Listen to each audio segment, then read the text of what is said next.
Greece মালিকানাধীন ও পরিচালিত the tutor নামে বাল্ক ক্যারিয়ারে শক্তিশালী বিস্ফোরণে কেঁপে ওঠে লোহিত সাগর। বিকট বিস্ফোরণে আগুন ধরে যায় ওই বিশাল জাহাজটিতে। লাইবেরিয়ার পতাকাবাহী বাল্ক ক্যারিয়ারে গত 12 জুন ভয়াবহ হামলা হয়।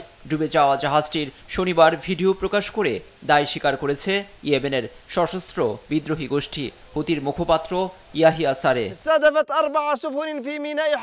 লোহিত সাগরে হামলার শিকার হয়েছে মার্কিন জাহাজও। যুক্তরাষ্ট্রের বিমান বাহিনী আইজেন হাওয়াকে লক্ষ্য করে একাধিক ব্যালিস্টিক ও ক্রুজ ক্ষেপণাস্ত্র ব্যবহারের দাবি করেছে হুতি, যদিও তা অস্বীকার করে পাল্টা বিবৃতি দেয় ওয়াশিংটন।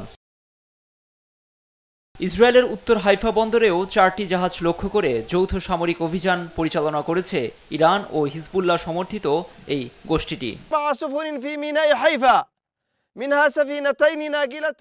ইরাকের সশস্ত্র গোষ্ঠী ইসলামিক প্রতিরোধ বাহিনীকে সঙ্গে নিয়ে আমরা যৌথভাবে এ অভিযান পরিচালনা করেছি। শনিবার প্রথম অভিযানে একাধিক ড্রোন ব্যবহার করে হাইফা বন্দরে 4টি জাহাজ লক্ষ্যবস্তু করা হয়, যেখানে 2টি সিমেন্ট ট্যাঙ্কার ও 2টি পণ্যবাহী জাহাজ রয়েছে। সৃষ্টিকর্তার ইচ্ছায় আমরা সফল হয়েছি। গাজায় ইসরায়েলি বাহিনীর যুদ্ধের বিরুদ্ধে এমন অভিযান চালাচ্ছে হুতি। ইসরায়েল অভিমুখে জাহাজ এবং বন্দর ব্যবহারকারী জাহাজ লক্ষ্যবস্তু হবে বলেও ঘোষণা দিয়ে রেখেছে এই গোষ্ঠীটি। এ নিয়ে লোহিত ও এডেন উপসাগরে উত্তেজনা লেগেই আছে। লুৎফর কবির, নিউজ ডেস্ক, দেশ টিভি।